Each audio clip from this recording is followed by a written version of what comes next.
Prepare to embark on a journey of epic proportions as we unveil the Aphrodite League, the ultimate battleground where the most skilled players in Legends of Runeterra clash for eternal glory.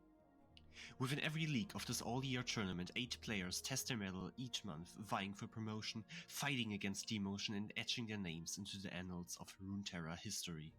The qualification tournament serves as the ultimate trial by fire, determining the initial hierarchy of the Aphrodite League. Here, all entrants clash in an epic free-for-all to claim their starting positions within the league system. Only the top contenders ascend to the Alpha League, while the remaining ranks are distributed evenly into subsequent leagues of 8 players each. The tournament adapts to the number of participants, creating as many leagues as needed to uphold the structure. Those who falter and place beyond the cutoff, however, find themselves cast aside, their aspirations halted at the gates of competition. As the league takes shape, 8 champions emerge from the ranks to form the roster for an example run. It's Draven time! Follow the wind, but watch your back.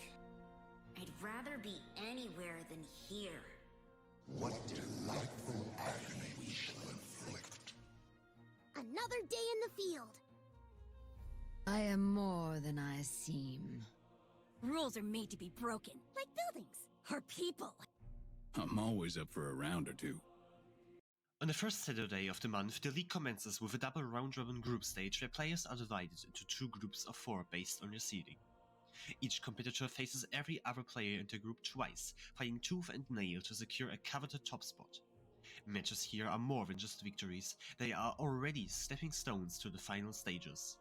The rankings at the end of this phase determine the seeding for the high-stakes playoffs. The second Saturday of the month transforms the competition into a dynamic playoff bracket that tests both skill and resilience. Players are matched based on their performance in the group stage, with the number of wins required to advance to the finals directly tied to the rank in the groups. Higher ranked players benefit from shorter paths, needing fewer victories, while lower ranked competitors must navigate a more grueling journey to keep their championship hopes alive. In this system, every match carries significant weight. Top performing players from the group stage enjoy a distinct advantage, but even those starting in less favorable positions have a chance to climb back into contention through perseverance and smart play. The playoff structure rewards consistency while offering redemption for those who can adapt and overcome. By the end of the day, only the most deserving players will have secured their places in the final stage, setting the stage for a thrilling conclusion of the month's competition. The journey culminates on the third Saturday with the decisive finals and elimination stage. This stage is not just a battle for titles, but a war to secure or reclaim honor, prestige, and progression. Both the finals and elimination stage will feature a double elimination bracket, in which the grand final will be replayed if necessary.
Welcome everyone to the broadcast of the Triangle Bracket, where one only misstep can end a whole season, but the successful ones go to the grand finals of the Aphrodite League. I am very excited. After a long break without the broadcast, we are finally back to see the best players on EMEA fight it out against each other to see who can make it to the grand finals of the Aphrodite League. My name is Flixus. You might know me from previous broadcasts, but today I'm joined by someone who weren't ever here before, but still doesn't need an introduction. He's the first player to win 2 Aphrodite League titles. He holds the all-time lead in Aphrodite points, and with 51 best-of-3 wins, he's the winningest player in the entire league. This is Vendorty, and I'm so glad to have you here on the castle desk. Welcome.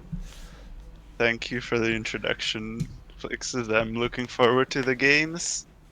I'm looking forward to seeing the competitors perform. Mm-hmm. I'm also looking forward to potentially someone surpassing me in points this season. Oh, maybe. We'll see. We'll So first of all, I think it's a good start to take a look at the bracket. And although it's a bit small, we can see our opening match here will be Watt against Robomaster, which is a very interesting matchup, right? Robomaster played 3 seasons and he won 2 of them. Came in as a rookie, instantly won the league, has been the only one to do so. And on the other hand, Watt, this is his 5th season, and he hasn't been in a single final so far. So, yeah, both really want to make it. I mean, both have a lot of chances because you're starting here in the first seed. And, yeah, do you have a prediction right now for me, also considering that Robomaster had like 3 hours of sleep, so yeah. I think Robo is used to sleepless nights before a tournament, more than probably anyone. He played Aegis back when, but Vad does have his Aphelios Lux. He does have his comfort decks, and he looked very strong on them in the qualification. So it's going to be a close game, but I would probably have to give it 2-1 to Robomaster. That is an interesting early prediction, and you already mentioned it. The decks, the lineups today are definitely something to look into. But beforehand, I would like to talk about the other competitors, the other matches. And if we go into the second seed match, we have Never Walk Alone against Trey. I would say that it sounds like quite a one-sided match, but we have to consider. Both of them are rather unsuccessful in the Aphrodite League so far. Trey on 6 Aphrodite points, Never Walk Alone on only 10. Even though he already played a season, went 0-6 in last season's groups and didn't make it to the finals. So that is something to look forward. Who will go into the B1 match to face the loser of Watt versus Robomaster, when we have Lunaya versus Redas Eplanos, probably most experienced player against least experienced player we have in the current roster. Lunaya has been there for every single season. And because you're here with me and Kaisen doesn't play, she is the only person to play every single season of the Aphrodite League. Meanwhile, Redas Eplanos is our only rookie. And rookies have quite a history in the Aphrodite League. Yep, they do. Rookies, if I remember, do quite well, usually. Robomaster won the league as a rookie. Ace last season, we'll get to him later, finished second, which is a very strong showing. I think Retazeplanos might surprise some people.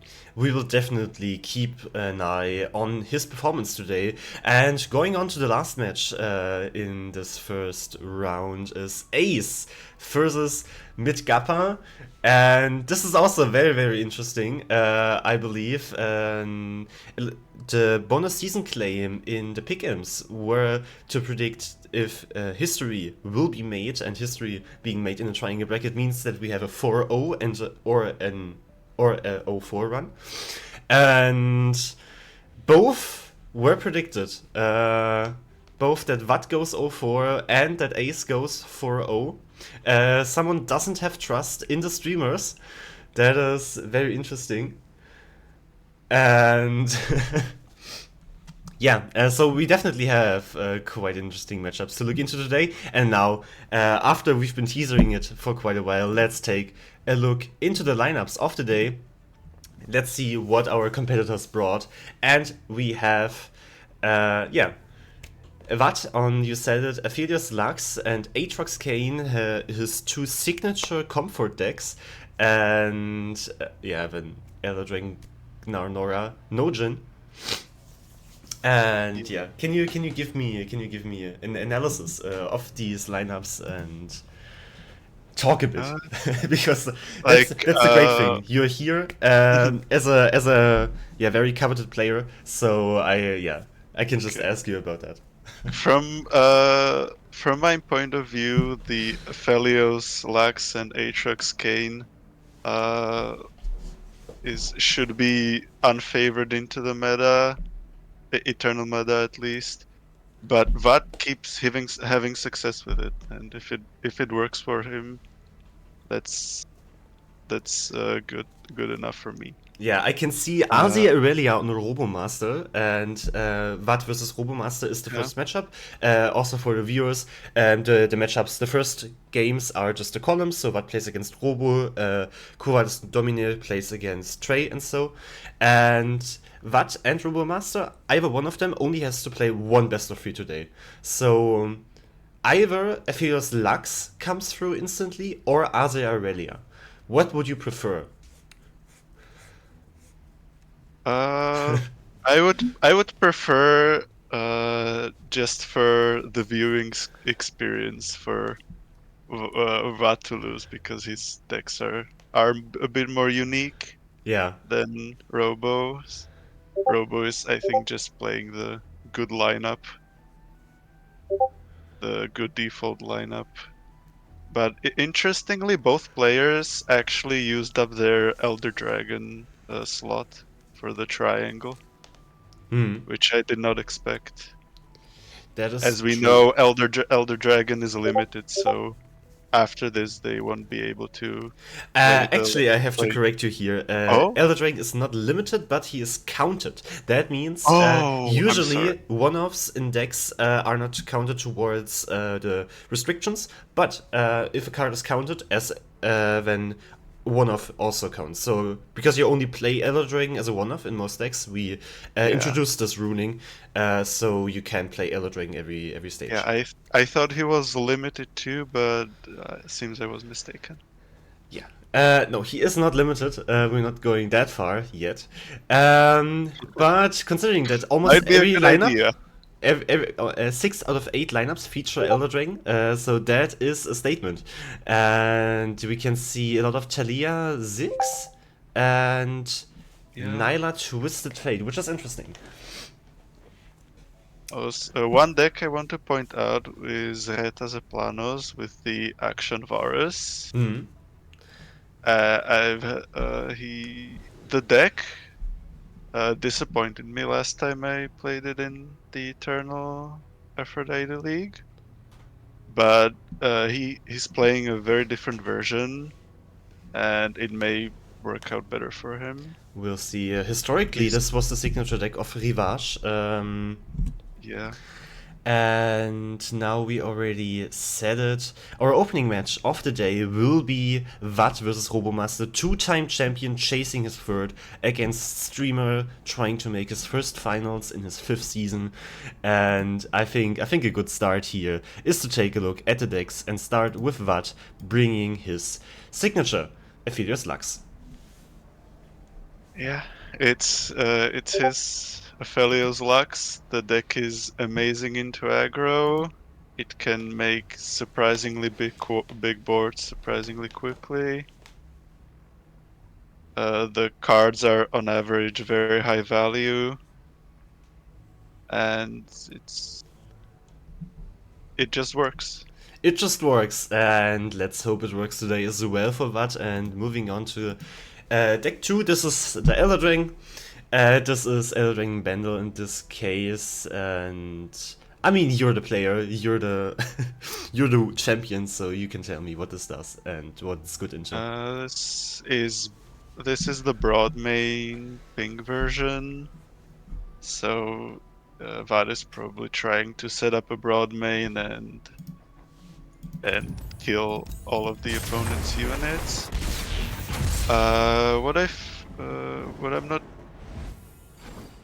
What kind of surprised me is there's no Arika in this deck to combat the landmarks.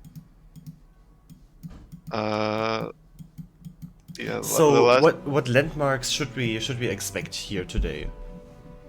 Well, we're playing against the Thalia Zillion Ziggs.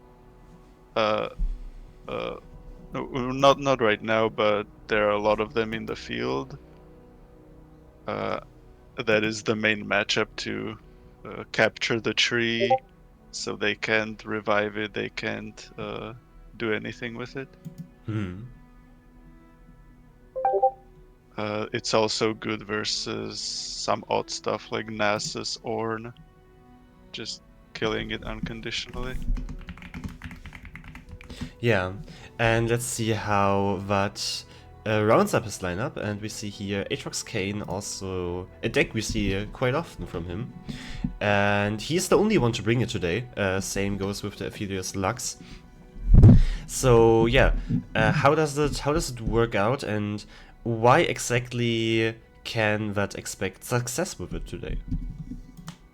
This looks like the very classic Kane Trucks list, but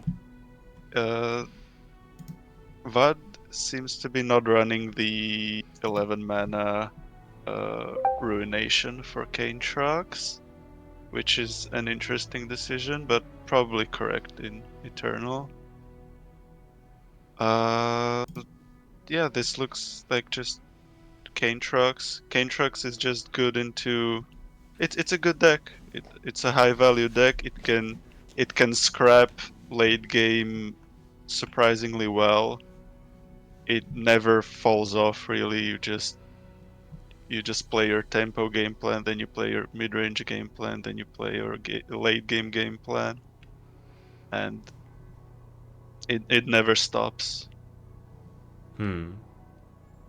Okay, that's a wonderful analysis. I'm trying to find things I can say, but you just already say everything I would. So yeah, we can move on to Robomaster and his lineup, and it's starting off or ending. It's with Ryze, Ionia. Yeah, I think we can call it an eternal staple, right? Yeah, Ryze is the big bad, the turn 7 game ender. Yeah, Ryze. When you draw well with Ryze, it's impossible to lose, and you usually draw well. So the deck is extremely threatening. You even have stuff like Eye of the Dragon and the Claws of the Dragon to combat aggressive strategies. Keep yourself alive until the turn. Yeah, that and Robomaster is Robomaster, so he always draws it. Yeah. Ace brought up the wonderful phrase of a 15% Robo tax that you have to add into every matchup, and it feels like it's accurate because Robo which just pulls the wins from left and right, and like even in the most unfavored matchups, he manages to come out ahead. And a deck that doesn't need cheating win rates like that is Eldrang Demacia. And I don't think this deck needs a lot of introduction or talk because we all commonly hate it. Yeah, it's the common consensus best deck in the format. There's not even the one of J Medarda to spice things up. It's the standard. It's just a boring list. Yeah. Actually, there's 2 Atacans, which is a bit, which is certainly interesting. That's certainly for the mirror. Yeah. I guess with Robo's lineup, he actually wants to play into Morgana Elders, so taking it into the mirror seems like a good idea. Yeah, that we will see how that turns out. Of course, there's no Elder Dragon Morgana in Vatslander, but maybe Robo loses. But to be honest, I definitely do not want to see an Elder Dragon Demacia mirror today. So let's get this rubbish out of our screens and look at the last deck. And well, some people may argue this is just as bad. I personally consider myself a connoisseur of Azir Irelia. I don't really like this list with 3 Defiant Dance, with 3 Shadow Apprentices. You're definitely lacking a lot here in terms of strength, and I think you could go more into the aggressive direction with this deck, but if like this, making it a bit slower kind of fits the lineup overall more. Do you have an opinion on this deck list? I'm surprised by the lack of Nopifies and the right of Negation. what's the card? Not negation. The right of passage. The 2 mana card that resurrects a landmark. Oh, you don't play that. You don't play that. I've actually, when I've played Azarelia, I played one of them, and it felt good to resurrect the Emperor's army. Okay. But yeah, I'm not sure about the Green Glade duos personally, but we'll see how it turns out. I definitely agree.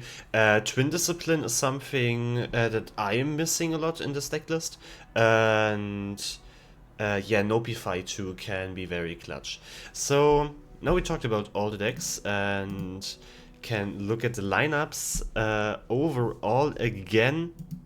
And I want to repeat once more, it is quite a matchup, right? Quite a matchup of extremes. Robomaster, out of 3 seasons, won 2 of them, and is now looking to become the only person to have 3 Aphrodite League titles. Vat, on the other hand, 4 seasons so far completed without the finals. This is his 5th season. He's in the best spot to make it, but can he do it in the first match? These are the lineups, and I mean, of course, I think it's smarter to first talk about the bans, and then, yeah, talk about a score prediction. Also, yeah. So what do you think? What should Robomaster and Vat ban? I sadly can't participate today because I already know the bans because I'm also doing production. So okay. Yeah, it's just you today. Scoring or failing. So good luck, have fun. So from my POV, VAD 100% has to ban their eyes, and I think Robo knows that VAD has to ban their eyes, so he'll ban with that in mind. And I think Robo bans either the Aphelios Lux or the Caintrox. Okay. Why would he ban each of those? What is the Well, thought process behind it? Kane trucks can be a bit annoying into Azarelia with the healing cultist and the Kane leveling off of blade dances, Rust healing. I think it's going to be an exercise of getting the Azarelia through. Mm-hmm. And I think Kane trucks is the worst avenue to do that. So you I think would. Robo will ban the Kane trucks. Okay, okay. Now, it is my pleasure to inform you, you were wrong not only with one, but with two. And yeah, both players looked at these lineups and they said, nah, no Elder Dragon today. Okay. So we have two Elder Dragon bans. Sorry. There we go. So 0 out of 2 correct bans. And I mean, maybe they have some other point of view into those matches. And now, of course, the question we have been mentioning it a few times already. The score line. Now we have the bans confirmed. And now you can exactly picture how this matchup could go, what goes through, and what may be the one obstacle one of these players cannot get through. So what is your prediction, Vendorty? I still stand by my prediction of 2-1 for Robo because I think the Rise will get a win for free, and the Azarelia will stumble into the Kane trucks before winning into the Lux. Yeah, Affiliates. I can see that, and I would agree with you. I think the Rise goes through. The Azarelia might struggle. I wouldn't be too surprised about 2-0. But yeah, 2-1, and let's be honest, both of us just want Robomaster to win, so we don't see more Azarelia or Elder Dragon Demacia in the foreseeable future. And loser of this match will play against the winner of Never Walk Alone versus Trey, who are battling it right now, and we are currently waiting for the players to complete their pick ban.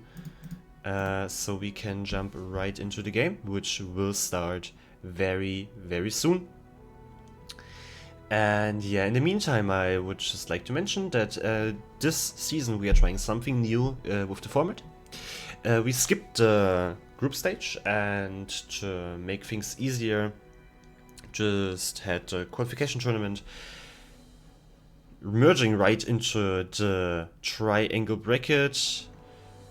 And there we are. The first match of the day can begin. And the mulligan is happening. We only have one side right now, but we see Cosmic Youngling and the Pioneer in the hand of Vat. And it is the matchup against Rice. We predicted this to be very one-sided. Actually, let me turn up the music a bit. I cannot. Yeah, come on. This looks like a good hand from Vat. He has the Aphelios, he has the Youngling, but maybe he's lacking a bit of the pressure again that he needs against the Rice. Rice having Entreat, already having a rune in hand, and then another consult. I think the two consults are very good for Robomaster. If he finds the spell mana. Oh, he's not going to bother. He's just going to play the draw. Yeah. That's a way too. I mean, he is aware that Vat took the landmark removal. He knows he can't get anything. Maybe he hoped for a top deck Nopify. And Vat is trying to establish board this turn. Yeah, Robo went for it. He's going to just play the Rise. I think long that's for the the correct day decision. when this is over. There's nothing threatening him right now. So he'll just create consults. Yeah. No threats indeed. 5 HP is quite a benchmark. This deck is struggling to get through. Another Aphelios is drawn from the side of Vad, and Robomaster just so comfortable, passes here, mana up, he knows he has his engine running, and Vad has to do something about it. Robo with the third consult draw. That's... I do wonder whether we'll see the Eye of the Dragon this turn. Maybe even with the Shuriman Hellstones. But no, he's just deciding to play the Delves.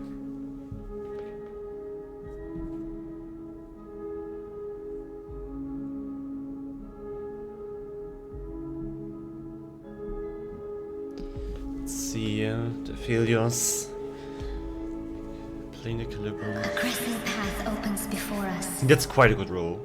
Oh, that is an amazing roll. Acacia sought freedom.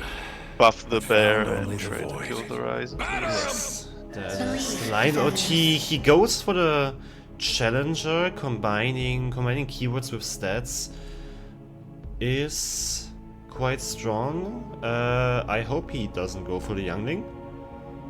No one goes He hungry. does go for the Youngling. What an interesting line. He of course has some strategy behind that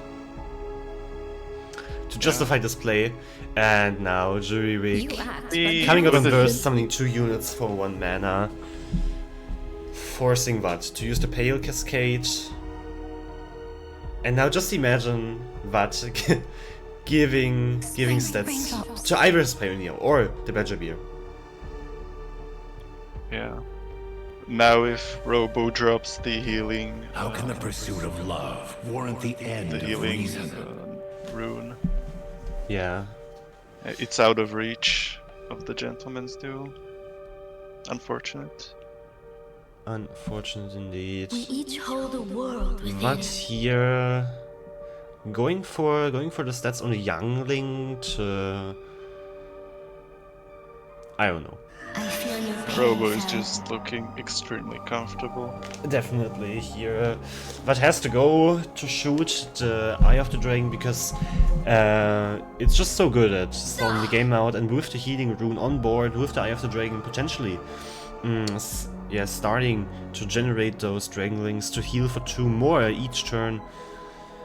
What has to do something? Is this GG's? I think it is. It seems like it. Arrogance plays There us. is, there is the spell mana And rune, ours. and this looks. Rise flips, gets the spare shield. In the face of apocalypse. Classic Rise turn 7 lethal. That's crazy. Robomaster pulls it in exactly how we predicted, right? Rise, Robo locks in Rise, and he just takes the free win instantly. I think Vad underestimated the speed of Rise.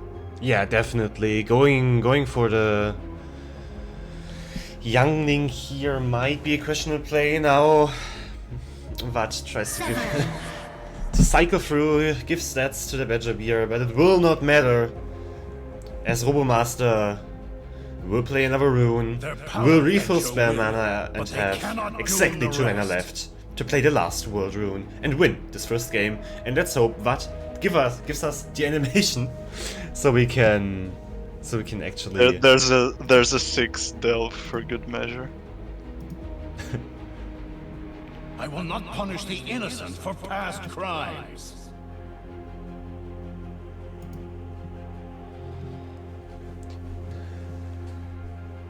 Vad pops the spare shield, but it's not enough. It's not enough. Our I figure path Swift is Flip. fixed. Now we must walk it. But the Rise will attack on open. The Rise will just We'll get attack. to see the nice animation. Yay! Yeah, Vad, as a content creator, knows what we, the viewers, want to see. There's the Rise, there's the animation, and Robomaster takes game 1. What a game. What a game indeed. Rise showing off his power, especially versus these anti-aggro-esque decks.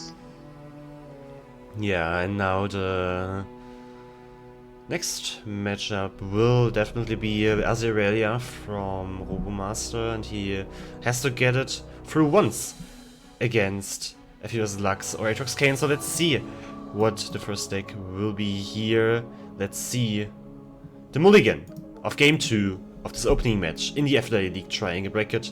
It is the Aphrodite Lux again against That was a Azerelia. quick mulligan for Vad. Definitely was, and oh, what a hand. Is that pre-mulligan? It seems like it's Yeah. post-mulligan. Robomaster leading here 1-0. We have a black screen. That is unfortunate, but we will fix that soon. For sure. Robomaster no. showing his plus 15% buff. Yeah, definitely. What a hand. Emperor's Army, the student, you have the Bakai for predicts, you can go aggro with Green Glade Dew and Soldier. But these kind of hands can be dangerous. This does not have any sort of long-term sustain, so that is true. Robo is going to have to find something substantial from the Bakai. Yes, but I think that should be very much manageable. And this looks just like such a good hand. Of course, the Youngling is very important for Vad here. Without it, he doesn't have any chance. But yeah, turn 3, threatening 12 damage. That is just incredible aggression Robomaster is able to pull off here. I think Robo was bluffing the shaped stone, but now Vad goes for the damage and doesn't want a body to block with, but wants to kill. What did we find with the predict? And Azir. Yeah, Azir, that is some sort of sustainability. Yeah, that is something substantial.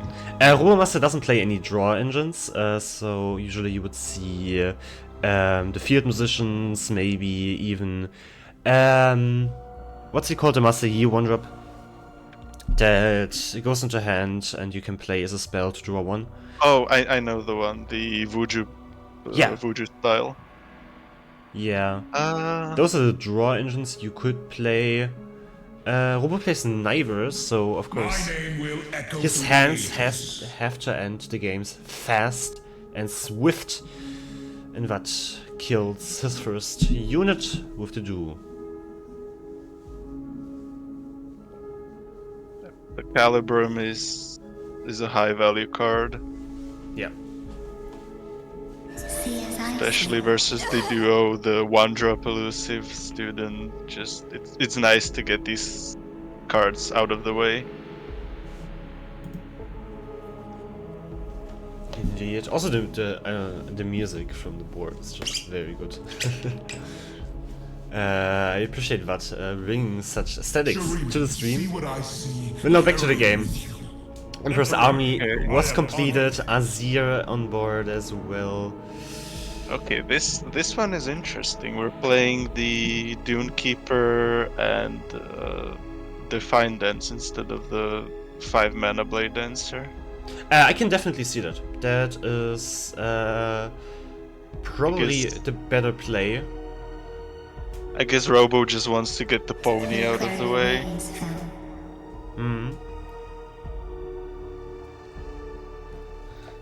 Or maybe removes the blocker and like you still get 2 attackers, right? With the Azir. I'm not quite sure how much Azir is right now. But removing the healing is better than developing the Blossoming Blade. Is it called Blade or Dance? I have to check. Yeah, this. Okay. I can look into Robo's hand here. But yeah, Vad trying to develop here slowly. Getting Vad is looking a lot better than I would think in this stage. With the horse is going to heal for so much unless he sacks it right now. The question is, Does he take 7? I mean, he can block with the 2-2. So he takes 3, and he should be fine like that. Can stabilize. And next turn he has the Deluxe with Barrier. The One Defined Dance is out, so he doesn't... I think we sunburst the Azir. We need to deal with that yesterday. Oh no. Yeah, I think we needed to sunburst. Give me grace enough to mask my doubts. Your Emperor commands. Now Vat wants to keep the healing. It is, after all, his win condition. That Robomaster runs out of gas, and healing yourself and having a self-sustaining blocker is something Also, that helps. Let's talk about the Crescendum drop. That one is insane in Vat's position. Yeah, the 1/4. It seems like he just wants to develop more blockers in this scenario. As darkness falls. That's understandable. And now remove a unit from opponent. Now, does he take Lifesteal or Graviton? If you can only feel one thing, Fel, let it be my light. So for next turn, if it isn't an open attack, Vat has Deluxe with Spell Shield and Barrier as a supreme blocker.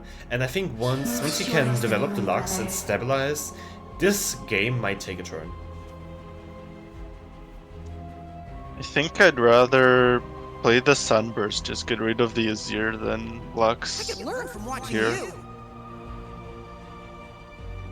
Vat is going for the lifesteal. That's interesting. Yeah. Also gives 2 HP to the Aphelios, making it survive a bit more. Last card in Robomaster's hand is the buff spell. I'm playing too much with Ground. But yeah, that might come in clutch here. Arise! The order is given. And here we see why Vat took the lifesteal, because now Aphelios can block and survive. And stay on 7, of course. This Aphelios is probably not going to survive for much longer. We have the Hush on backup. There's the Hush through the Tailstones, that is correct. But instead, we are killing the Azir, and I really like this play. This is really good. Yeah, I didn't even see this. This is an amazing play. This heals Vat even more, leaves the healing, and Robomaster, as I said earlier, he is left on no cards, and Vat will take this game if he can. And I think it will all start with a Lux development. The top deck is scary for Robo. Yeah, I think this Aurelia should be flipped. We were born in the First Lands, and we will defend them until the end. Where they fall, freedom grows. If we can find the Emperor's army or a second Azir especially, this game isn't over. Yeah. Let's see. That is not what you want to see as Robo. Oh. Yeah, Hushing here is probably pretty good, because you can also Sunburst. I think Sunbursting now is a good play, just to get rid of the value of the champion. You get the laser too, I believe. Actually, Sunbursting the student should be better. I think we barrier. Yeah, we barrier for the beam. We get rid of the Aurelia. Okay. And there's the surrender. Yep, and Robo recognized defeat. Would it help if I apologized? And just like this. Why? Just like this. Vat gets his Aphelios Lux through Well played. Yeah. Well played. And we'll go to game 3. I really liked the gentleman's duel play. Yeah, that was very nice. It was good. Getting rid of the Azir there, came into clutch, and let's go into game 3. We see Darkins up against Azir Aurelia. Who will have the upper hand here?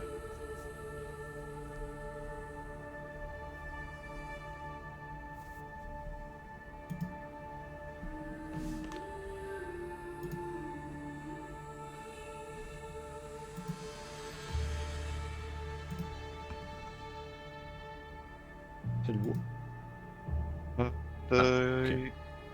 Pledge to the dark within. Shadow and misery.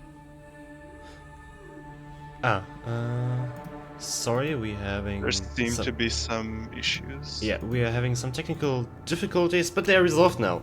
And here we are in the final game of this opening match in the triangle bracket of the Summer Dusk Aphrodite League. Darkins face Azir Aurelia, and yeah, the Azir Aurelia could establish quite a threat here. Into the abyss. Very good hand from Robo again, but that's the trouble with Azarelia. You have a critical mass of cards that just are good in Eternal. Yeah. On the other hand, So- Vat could develop the 2-drop with Tough and Lifesteal. So it's not like Vat doesn't have anything to play with either. Yeah, the VAD is banking on the tough, and the desert's Wrath is going to make that game plan harder, but still Do seems not like see a what good game is, plan. see what will be. We'll see Voice Azir from within. also being developed here. And we see another green, we see green they do in the hand of Robomaster, so And yeah. we can see the shocking lethality of the Cane trucks. that too, that too. It Ooh, yeah, seems like in no time, Robo is just on 9 HP. Yeah. In a blast, and now there's also the Serato weapon, the Darken Heart. Yeah. Which I has think so we're many going more to- threats. Desecrate our home. Yeah, we're going will to see find the out that it did Aurelia, not and take this well is to not intruders. going to be pretty for VAD. Although he has 2 momentous choices, so he can buff up his tough units to block some. He has a lifesteal unit on the board. He is on 13 HP, so But I he think- could be worse. I think the elusives alone are hitting for 10 this turn. I have risen, and with me, Let's see about that. Shurima. I think they go is time. to 6. Arise! You meant 10 in total. Yeah, okay. Oh yeah, 10 in total. I thought 10 each. That was a bit much. I could really see preemptively using a +2, +0 momentous choice in the lifesteal unit here. And seems VAD agrees with you. Yeah. Just makes sure we have as much healing as Stand possible. down. And Robo has to give him a unit to block with the lifesteal here, with Oh. the Sand Soldiers. Yeah, Robo just swings.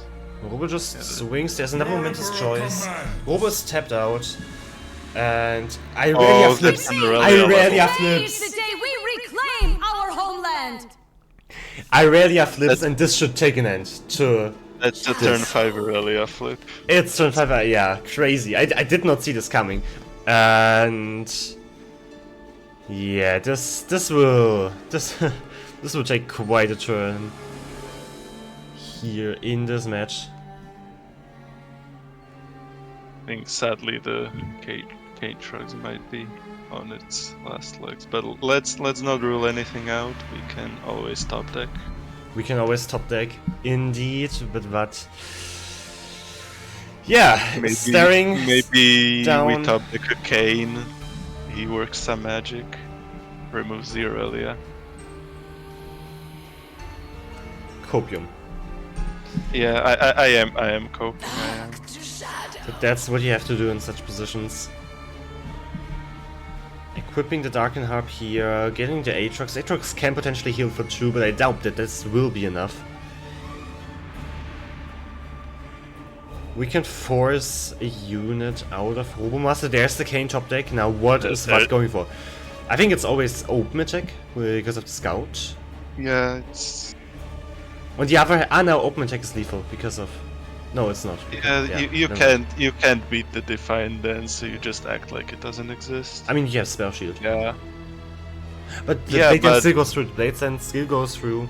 I'm stupid. Blade Dance goes through. You are totally right. There is the attack. There's the Doomkeeper, not the Defiant Dance, not ending the game yet.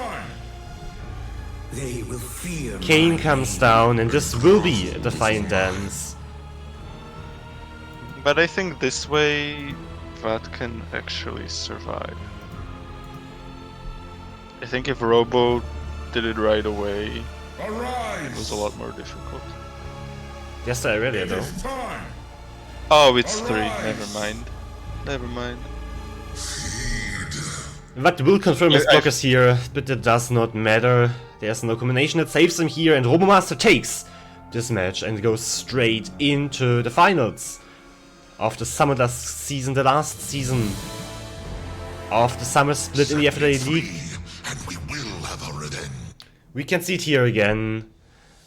Robomaster taking 2, but not able to get a win with Aatrox Kane here. The Darkens will have to try again in game 2, and meanwhile we can take a look onto the bracket because it has updated. It is not fully updated yet, but we have some more results. Robomaster being confirmed as a finalist, but also we have a surprise at the bottom of the bracket, as Mid Cappuccino took a 2-0 sweep against Ace. And, sweep. And eliminated Ace from the competition. He cannot come back, he cannot make another finals. The Mid Cappuccino, yeah, could make it. Yeah, the Gappa sweep, one can hope. The Gappa sweep, yeah. Let's see if history is being made by either Vat or Mid Cappuccino. In real time, the spreadsheet updated.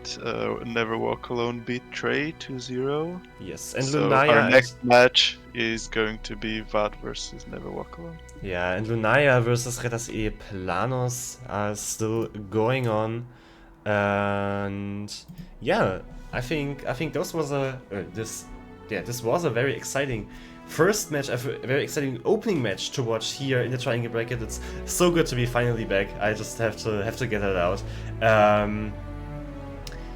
Yeah, no broadcasting for a whole season was very tough, but yeah, I'm really looking forward to our next match. Vat against Never Walk Alone, Streamer against Ranked Ladder Titan, and we'll be back after a short break. See you there.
And welcome back, everyone. After a very exciting opening match where Robomaster could come out ahead 2-1 against Vat and qualified himself as the first finalist for the Summer Dusk Aphrodite League Finals, we have now another exciting match up ahead, being Never Walk Alone versus Vat.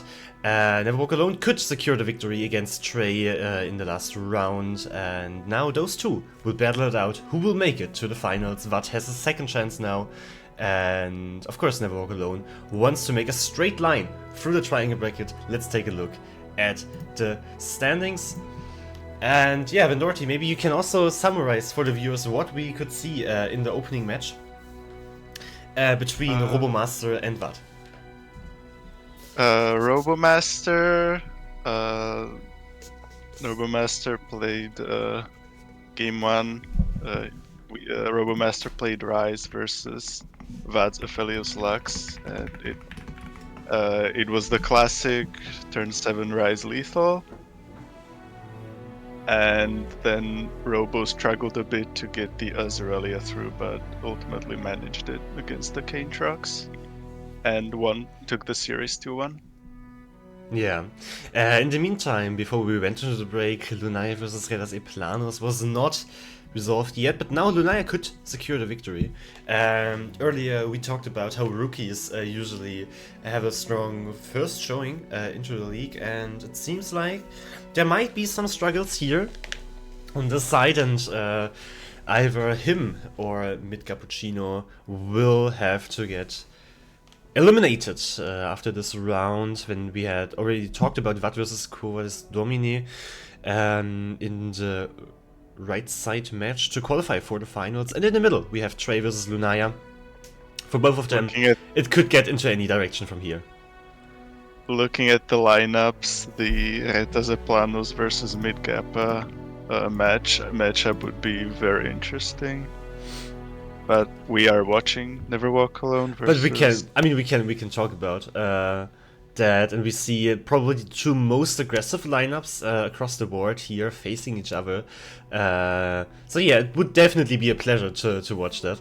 But sadly, we will watch Talia Zillion, Elder Dragon Morgana, and Karma Seraphine facing the lineup we just saw of Vat. And yeah, as I said, we already saw the lineup of Vat. So let's take a look at Never Walk Alone stacks. The least criminal first, I would assume. Talia Zillion. Yeah, it's back to you. Good player. Tell me what this is. This seems like standard Talia Zillion. The Eye of the Dragon may not be standard, but if you're in an anti-aggro lineup, I like it. There's also the Cataclysm instead of Spiritfire. Otherwise, I think this is just the good Talia Zillion list. Also, we're not running Ziggs in this one, which also I support as an anti-aggro decision. Yeah, I can see that, although there is not too much aggro, at least on this side of the bracket. Let's take a look at the second deck, and we have it again, Elder Dragon Morgana, this time without Atakan, but with high shows. What's the difference in those nuances? We're also without Galio, which is interesting. The hay shows are, I think they've largely been cut from the deck because they are a bit win more. It's when you can get down a hay show without it getting interrupted, you've probably won the game anyway with a Cithria or with anything else. But it does have some applications, especially in the mirror. In the mirror, just with the Atakan, having these big units is good. We don't have the Galio, and we don't have the 3 mana Formidable that doesn't get damaged by spells either. Yeah, so quite a different list, but this is probably a slightly older build, but it's still the good deck. It still works. Let's see if it works. Last time the Elder Dragon Demacia was banned, and the third deck, the signature, Karma set Seraphine. It is Seraphine, so we had to improvise with the screen. There are just so many spells. But yeah, I mean, all of us know the list. It's 3 Seraphine, 2 set, 1 Karma, Sunken Temple, and random bullshit go with the spells. And that's kind of the list. That's how I would summarize it. But this is a never walk. This is a never walk alone signature. He's probably the scariest player on this deck. I trust his deck building more in this deck than myself. Oh, that is something to say from a 2-time Aphrodite League champion. So that being said, we can jump right into the banning phase. And you, after missing both bans last time, just love to remind you, may now take another turn. May I point out that I was more correct than the players? Even though I missed both bans, but yeah, let's see. So we have Never Walk Alone on 2 times Ionia and good staple deck, and Vat on 2 signatures and Elder Dragon. So yeah, what do you predict for the bans here? This is very interesting. Vad doesn't really want to be playing into any of this, but I would probably be the most afraid of the tree. The tree. Okay. Yeah. But I would understand any of these bans. I wouldn't want to be playing against any of this. Well, and if Vad doesn't want to be playing against any of this means Never Walk Alone is very comfortable with all the decks of Vad, but which one do you think is he least comfortable with? I think he's just going to listen to his instincts and ban the Elder card. Just ban the Elder? Yeah. Yeah, that seems like a good rule of the thumb. And I mean, if you don't know what to ban, and there's an Elder Dragon, the Elder Dragon deck is just busted. And you are right on that. Never Walk Alone, saw the Elder Dragon and said nah, not today. And on the other hand, what? After banning Elder Dragon Morgana in his first match against Robomaster, now he opted to take out the Karma set. Oh, no, hold on, that's the wrong symbol. Haha.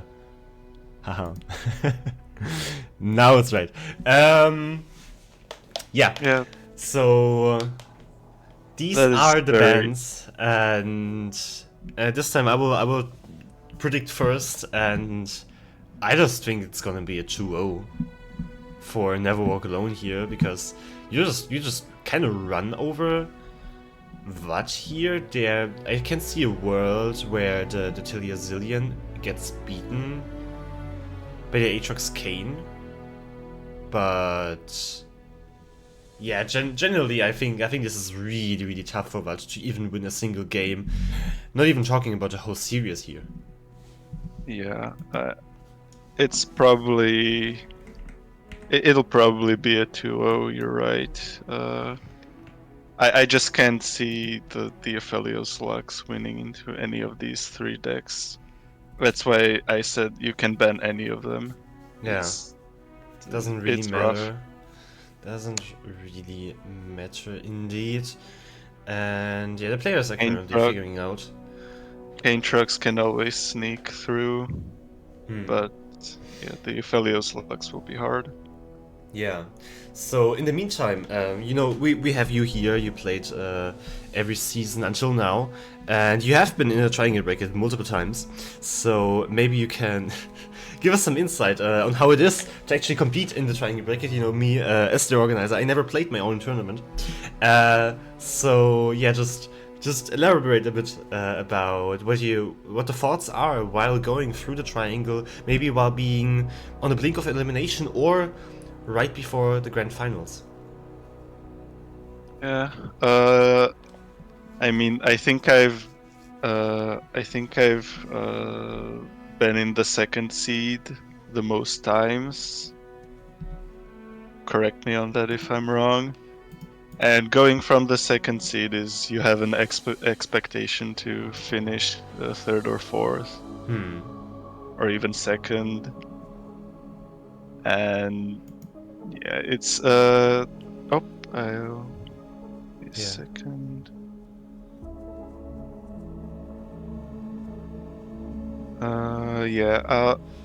It's a lot of expectations when you're in the high seed. There's a lot of like excitement that you might be the one to go 0-4 or 1-3. The score is not updated. I am very sorry. Yeah. So yeah, okay, let's take a look at the game. Let's get into the game now, and we see. We see Never Walk Alone drew on the a very expensive hand, but yeah. I'm not too worried about. I'd be worried about more with running out of cards than having an expensive Only a fool hand. would enter Never battle Walk Alone. unprepared. We can try to find the C3 with the 1 mana spell.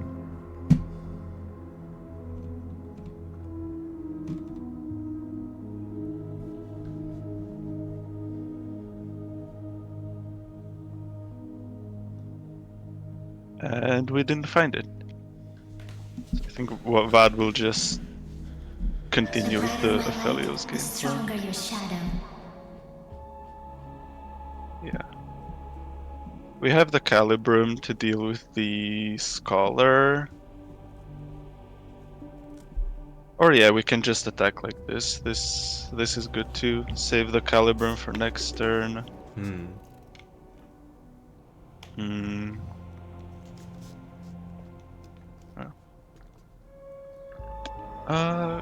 The question in this game state is, can Never Walk Alone finish the Elder level reasonably?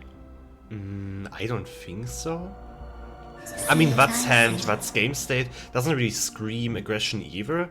I mean, we'll have to see, right? Because there will be quite a number of turns, and I mean, we have turns in development until then. But for sure, Vad could find a way. Shattered soul. We have the Morgana, then the Dragon into Cythria Elder. That's going to put the Elder to half, maybe. And that's... Oh, but Never Walk Alone isn't attacking. That's interesting. Not attacking, maybe being scared of combat tricks? Maybe. We'll see. I mean, he can take it slow with such an expensive hand. He's not forced to attack, he is not forced to apply aggression. This, once again, is Vad's responsibility to end the game, and Vad's opponent is the one who can just wait it out and see if he manages. It would be very simple for Never Walk Alone if you had the Cythria or even the Heisho to just level the Elder, but definitely there's no option like that. No. And luckily you can summon the Elder with Matron. Yeah. There's the stun going onto the Cloud Drake, very reasonable. Yeah, that makes sense. And here, Vad for sure is going for the attack. As he, as we said, needs to play aggression. On the other hand, his traits are not too optimal, but we'll see what the game plan is here. But we already pointed out this matchup is really, really unfavored for Vad, and winning this. Guess he's trying to protect. He's trying to protect the Lux from strikes. But Yeah. This is an interesting decision for Never Walk Alone. Does he do the C3 Elder, or does he wait? He does it. Okay.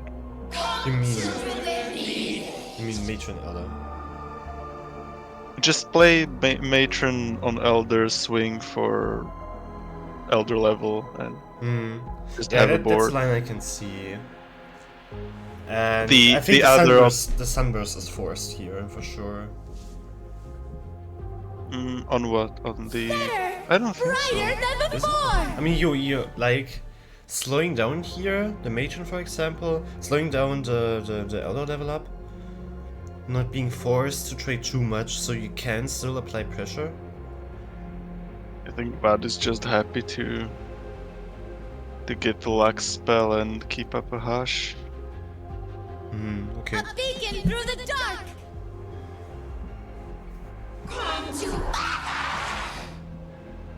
We will resist. And we're going to probably see this... No? No, we're not. I thought we were going to see a strike between the Elder and Lux, but no.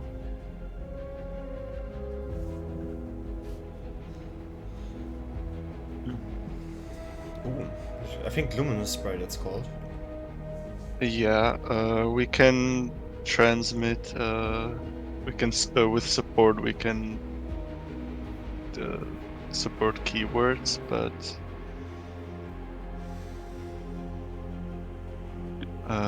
that's probably not relevant in this deck. What would you play here? That this is an interesting spot I'm for thinking Vod. about it. He goes for the Sunburst, getting another laser before a strike could even come through, which I totally get. I thought this might have been a spot for Celestial, but I don't yeah, think if so. I really like the Sunburst here. Yeah. I mean, Vad knows Never Walk Alone doesn't have the Heisha or the Cythria from the Matron play last turn. Yeah, but like he does have a Heisho now. Yeah. So that's something to look out for. In combination with the Mobilize, the Heisho could come down next turn. Yeah, he could with the Elder as backup. And I think leveling the Elder is looking more and more realistic. Oh, yeah, I might have to give you that. Level Elder might be the win con.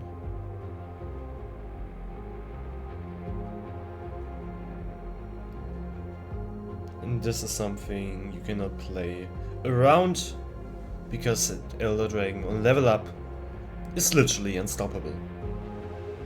Yeah.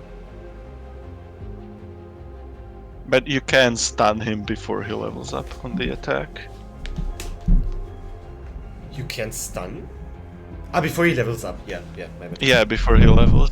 But then you have 2 turns later, he's just unstoppable. Yeah. Moonlight has illuminated their fate, Aphelios.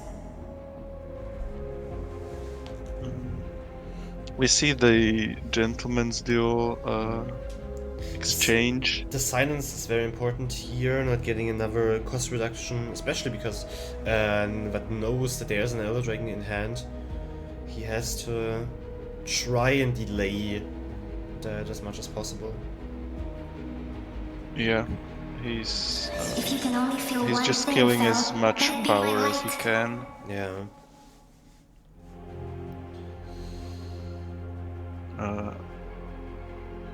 The laser Maybe- will come through, but Gentleman's Duel in hand of Never Walk Alone.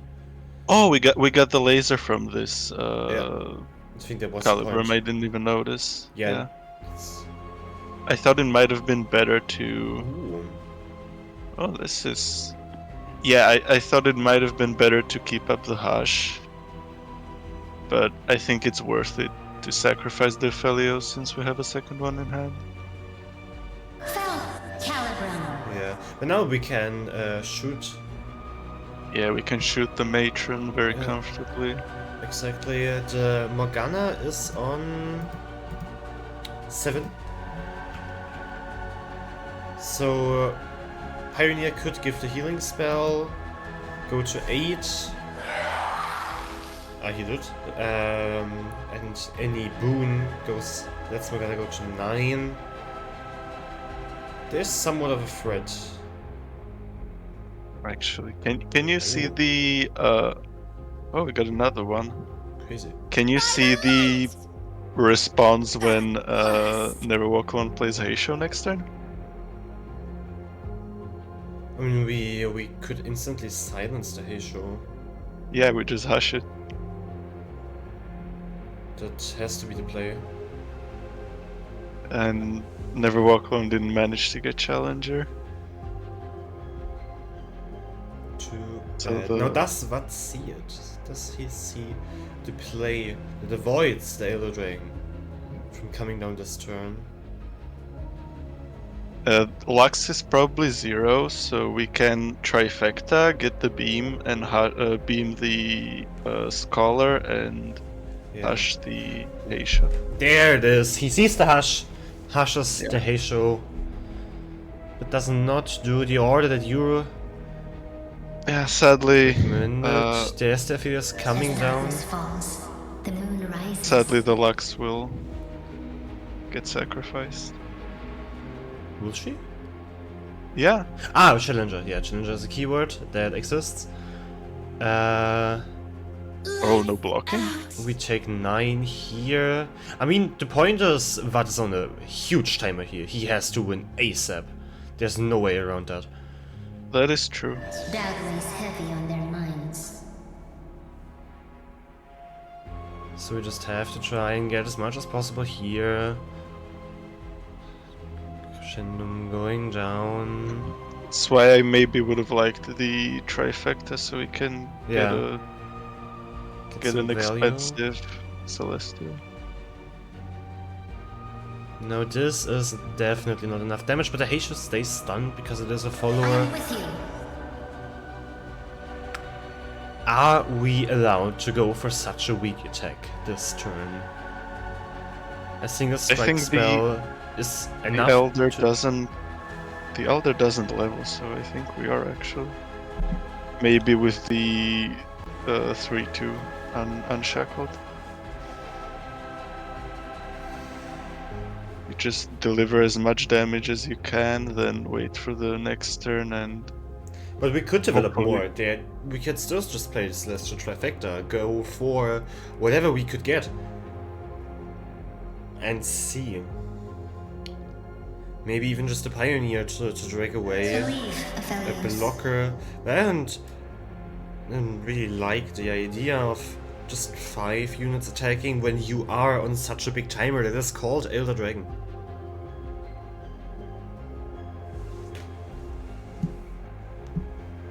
Okay, he goes for the Equinox. That's big. Find peace in the quiet, Fel. It's just Falling us. Comet 2. Supernova. Oh, Supernova. Vaj just hit the nuts. Yeah, crazy. He does go for the Living Legends. Yeah. The Living Legends might be correct. Let's see the Supernova. Oh, just so good. And Elder Dragon, the timer got obliterated. It is gone. Gone for good. And Vat could have a chance. Like, all this time, since we saw this matchup, we said, there's no way Aphrodite's Lux can go through, especially against this Elder Dragon. But Vat really manages to crawl slowly but surely to his victory here. Let's just hope Never Walk Alone. Skeeb's not drawing Cytheria. Yeah, that is the one thing he's not allowed to do from Vat's perspective. But this is the one thing he is so much waiting for right now. This next turn, this next top deck, this next attack will decide it all. With this attack, I mean Vat's attack.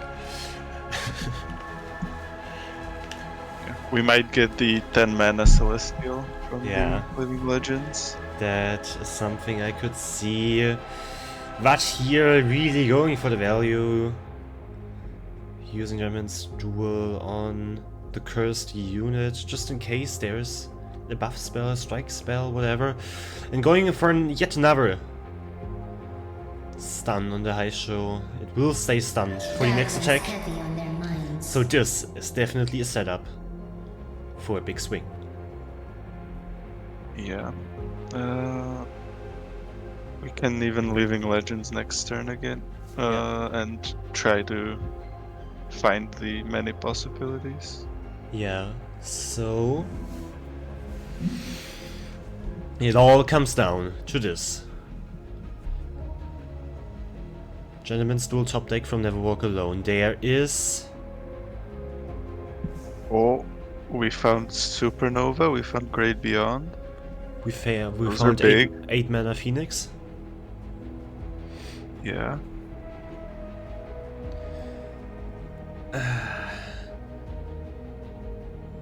Decide to play the Great Beyond, which can be blocked by the Badger Beer, but the Badger Beer can be challenged. It's 11 damage on Elusive, going through. Bud is looking for lethal, and What is looking for lethal? There's the Gentleman's Duel. What can the Gentleman's Duel accomplish? Killing the Aphelios here leaves Never Walk Alone on 1 HP. And with just 1 HP, he has to draw the Cyphria, he has to get an out, especially for the Great Beyond, which is elusive and threatens definite lethal on the next attack. And the spell shield makes things even worse. is it the Cythria? Is it the Cyphria top deck? Clouddrake. It's not the Cythria. It is not a Cyphria, and this is something neither of us expected at any point. Aphelios Lux takes the first win in the series. Okay. This deck just keeps surprising me. Yeah, what a deck, especially in the hands of what can accomplish quite impressive things. And now we can see what now leading the series, going into game 2, and he has to get Aatrox King through once against Elder Dragon Morgana and Talia Zillion. And I would say this is considerably easier than getting an Aphelios Lux win through.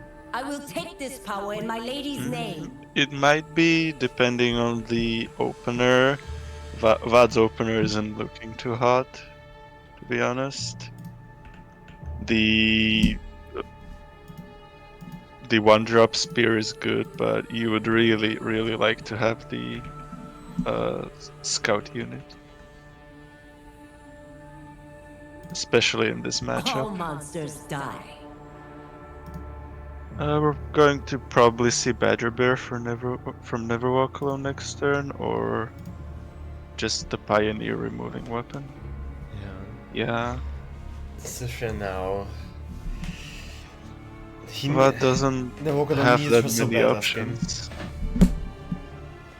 But yeah, you're right. The hand of Vad really leaves Terrible things some lay room for inside. improvement now. Top taking the 2-drop is something. Yeah. But yeah, this hand is kind of slow. It is, but like one Ranger Knight would have just fixed this hand so much. And with 2 Darkened Spears A voice from within. coming through, I mean, one of the procs is now on the 2-drop, but yeah, the units coming from Vad's deck now are going to be buffed. And it is the Ranger Knight Defector with the +2/+2. Oh, Ranger. That is the one thing he needed. Should be 6/5 now. With Tough, potentially with Scout, once he or she is played.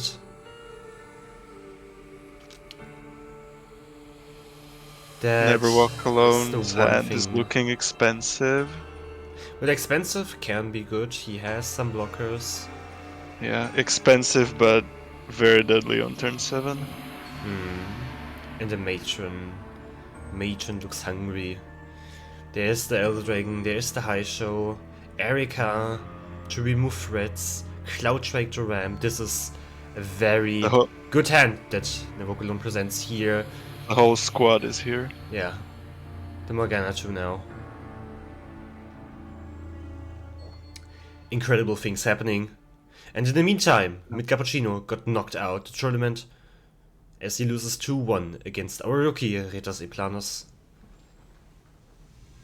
Just as a short side info, Vatir chaining the Fierce Wielder onto the Boon to remove the Cloud Drake and not give it a second ramp once it dies. Yeah, this Ranger Knight, if this Ranger Knight Defector was here 2 turns earlier, it would have been so good. Yeah, but now, I mean, of course, Never Walk Alone loses some HP, but he can come back so strong next turn. The top end of Elder Dragon Morgana is so oppressive. Next turn is going to be very toxic. We all love to see it. Gentleman's Duel in response to save some HP here. It's still 10, 11 damage coming through. Well, that is a surprising amount of damage. Nevokulon on 4, but the point is, Nevokulon does not intend to take a single point of damage more, because now he has Matron, and Matron will summon High Show, and now the roll begins. Yeah, you're asking about the High Show, and this is the spot where High Show is good. Yeah, it's exactly against out the deck. Against a deck without hard removal, just playing out the High Shows for a wider board with the Cytheria and ending games like that. Yeah, incredible things happening. In our hearts, we fly. Oh, what a board! Wait, this is all from 7 mana. This board costs 7 mana. Wait, if Neverwalk pulls correctly, he has lethal. Yeah. You're safe with me. This is. Oh, he found it. He found it. He found it. That's lethal. Damn. That is lethal. What? A slaughter happening here from Never Walk Alone. We will be going to game 3. We will be going after such a grind, right? In game 1, I think it went like 20 minutes. And now just a 5-minute or so demolishment. Yeah, the Cytheria is crucial for that deck. Yeah, Cytheria came, saw, and conquered. And the question is, how will game 3 turn out, as we will, for the first time today, see Tilly Azillion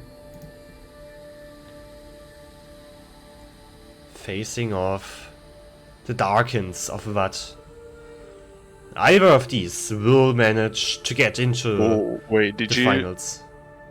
Did you see that? Never Walk Alone mulligan the tree away. Which I can see. I mean, okay, on one hand, Darkins do not have landmark removal. On the other, maybe he just wants to make sure that he can survive the Ranger Knight Defector with Darken Harp, because this is a huge threat coming out of this deck. So this is probably what he intends to do, playing a bit safer. But the point is, he finds another one, so it doesn't. Doesn't matter. But still, an interesting line. A very interesting line. The box bestows. He finds 2 of them. He finds 2 of them. So yeah, he's very confident. He just knew. He's a good player, so he will draw better. But I think with the Zillion, there is some discussion whether you should keep the tree. Yeah, and Vat doing what he's supposed to do in this matchup, asserting early aggression and dominance, now equipping the Darken Harp on his 2-drop, forcing out the first weapon removal from Never Walk Alone. a vessel. Yep, going aggressive, I like it. Now Never Walk Alone has a decision. Well, this is not a decision, really. This is not a decision to make. You are correct. Never Walk Alone drops to 13 HP on turn 4, but he has the stabilizers, he has the time bomb, he has the trees in hand. There's the Tasty Folk, which could heal for 4. He has the zillion level in his back pocket too. True, true. You are the tool. And the third. I am the weapon. Lies to ease your feeble mind. So both players really have their top ends going right now. Kane on the board, and two the third tree came back anyway. Third tree, zillion level up, soon to come. This could be such an interesting game if it goes on for a bit longer. I love Never Walk Alone not playing the Fey folk, so he doesn't give Kane free value and waiting for it. Yeah. I taste purple. Yay. That's very good. I mean, we'll get the zillion level, we'll start playing trees. I think this is the moment where the tree deck stabilizes. Yeah, definitely. We can get the tree down now, heal for free, get a blocker, and zillion blocks. And this means we potentially have a 4th Heart of the Tree. We might. Walking is strange. Yeah, I like this attack, even if Vad has the +2 health card, Never Walk Alone has the Tellstones on backup, or even the bloom. How can I forget the names of my kin?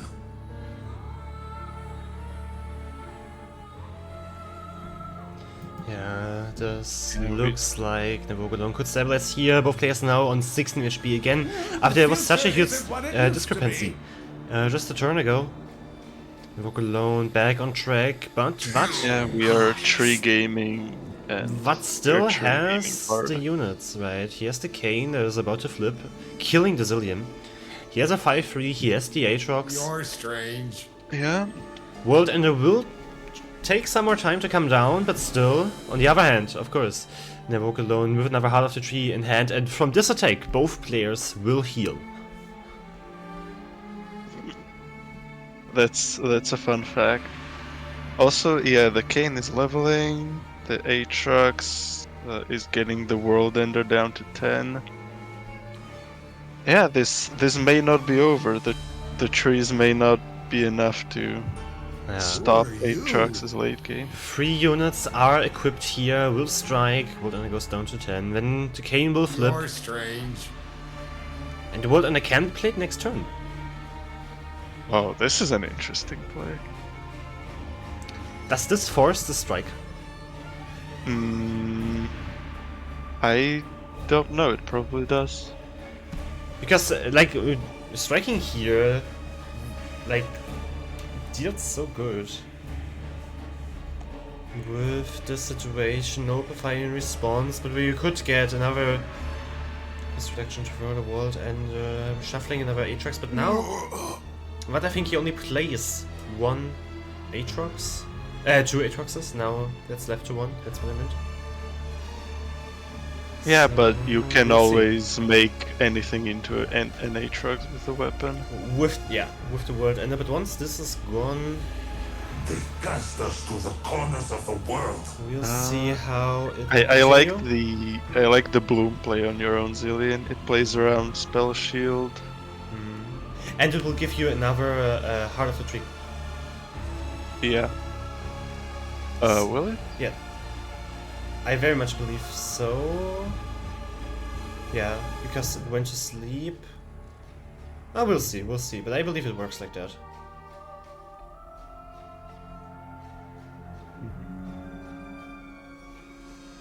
Yeah, we're not getting a tree. Okay, my bad. But there was some sort of line with Zillion where you could get the card from 2 turns ago. And I thought it included sleeping. I don't think we're that concerned with the amount of trees. We're more likely concerned with the quality Distance of means pulls so from little tree. when Yeah, family and- means so much. To ensure a higher quality, Point we the way, increase the and I'll make quantity. the way. Summon Talia. And there's 2 trees and the pulls are getting through. Yeah, this is interesting, playing Talia on the spent tree. It's just popping off this turn instead of playing a tree, then using Talia on defense. Yeah. Ruination? Okay. That's a good one. Ruination is very nice here. Although we can see the special in that hand. Relax And Champion your Strength. knees, some rocks just won't Champion sit still. Strength. It's an interesting pick. You can see it with the Talia being flipped. That can get some pressure down. Does he want to play this turn? I feel like he does. It looks so good. In the meantime, while we're waiting, Trey could defeat Lunaya 2-1. So Lunaya will battle out Retas Eplanos, our rookie, in the upcoming match. So this is actually a rematch of A3 of the opening match. That's a rematch. To see who gets eliminated. On the other hand, if Kova the Stoney happens to lose here, we will also get a rematch of Trey versus Never Walk Alone. But if I'm being honest, I don't think it is too likely for this to happen. I think this is still a game. This is not close to over. The Trilia may have trees, may have ruination, but don't underestimate the late game of Kaintrox. This is still a close game, I think. We'll see. Of course, I would just like to not see any more Elder Dragon. I mean, Trey is bringing... Hold on... Okay, yeah, Trey also has Elder Dragon Morgana. Nothing really. It's time for some bandits changes. Serve me. I think we may see another bloom on the Zillion, but if this Rast leveled, it would be very good. Can also have rallies on the Cane to try and do something with that. Vad has a lot of options in this spot.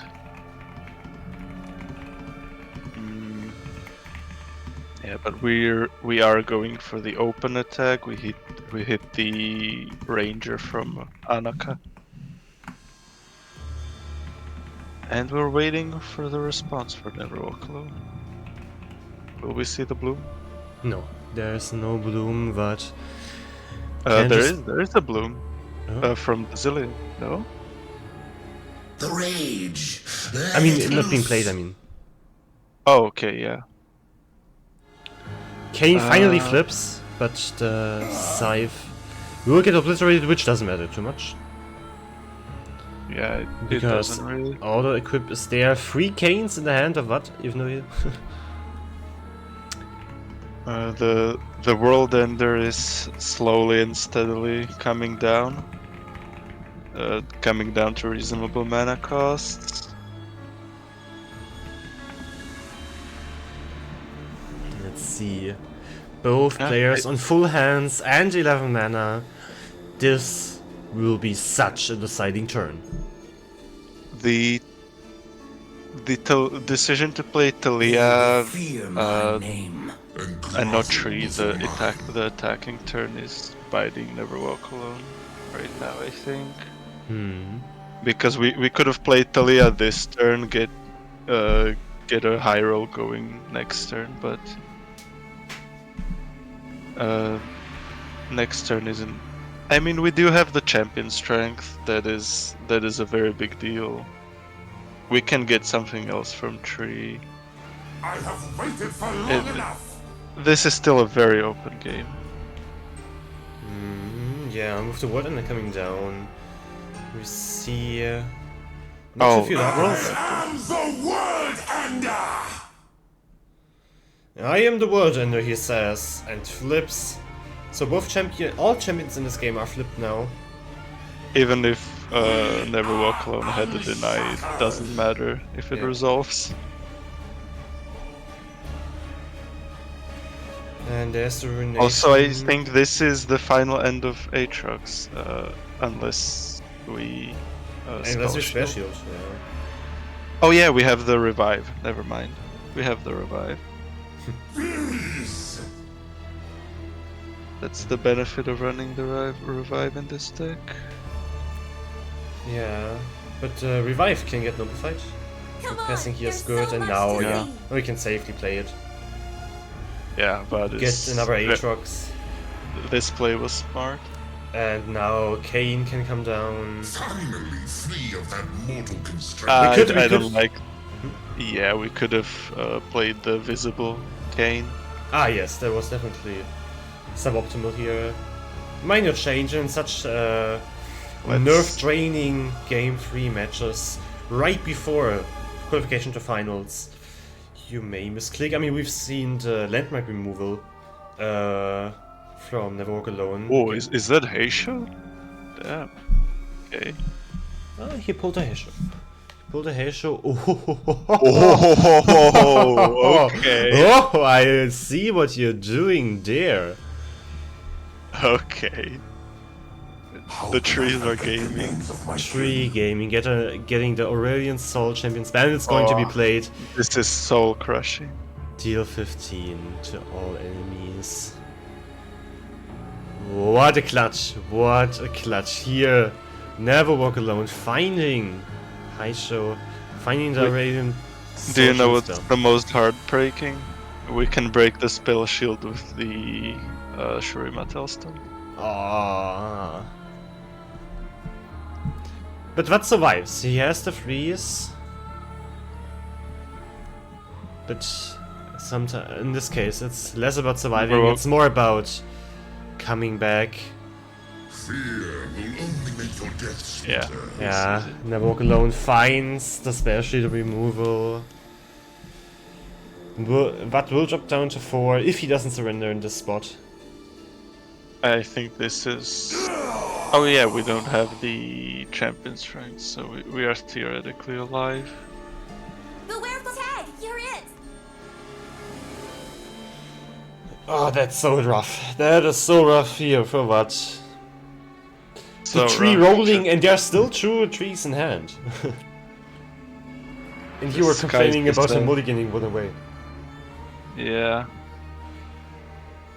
The trees just like Never Walk Alone. The way is always the same. Yeah. Can Vad come back into this? Well, Aatrox would be a good way to start. Yeah, most definitely. There's a Kane to follow up. Oh, but the champion strength and the blooming bud. Yeah,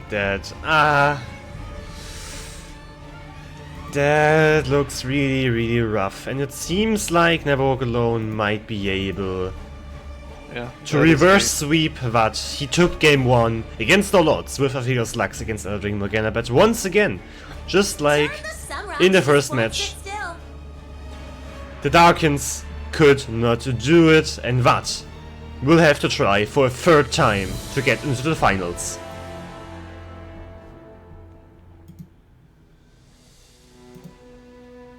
Yeah. This lineup matchup was almost impossible for Vad. Yeah, definitely. He gets so countered. It's impressive that he got 1 game out of it. Yeah, we said it earlier. 1 game would be impressive, the series near impossible, and this is how we end up with our renewed bracket. All matches of the current round have been finished.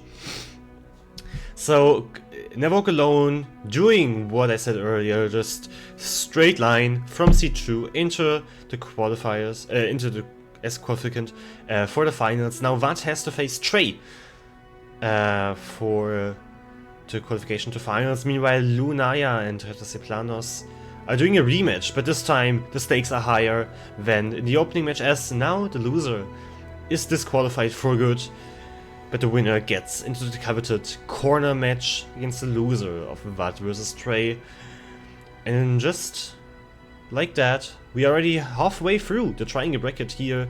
In the Summer Dusk season, we have 2 finalists and 2 eliminated players already set. And yeah, I am really excited. I am really excited to see what the next 2 matches will bring for us. Who will get through, if Vad can finally make it, win 1 match and get to his first ever finals in the FA League history. Maybe our rookie Retas Eplanos can surprise. All those questions will be answered right after our next break. See you there.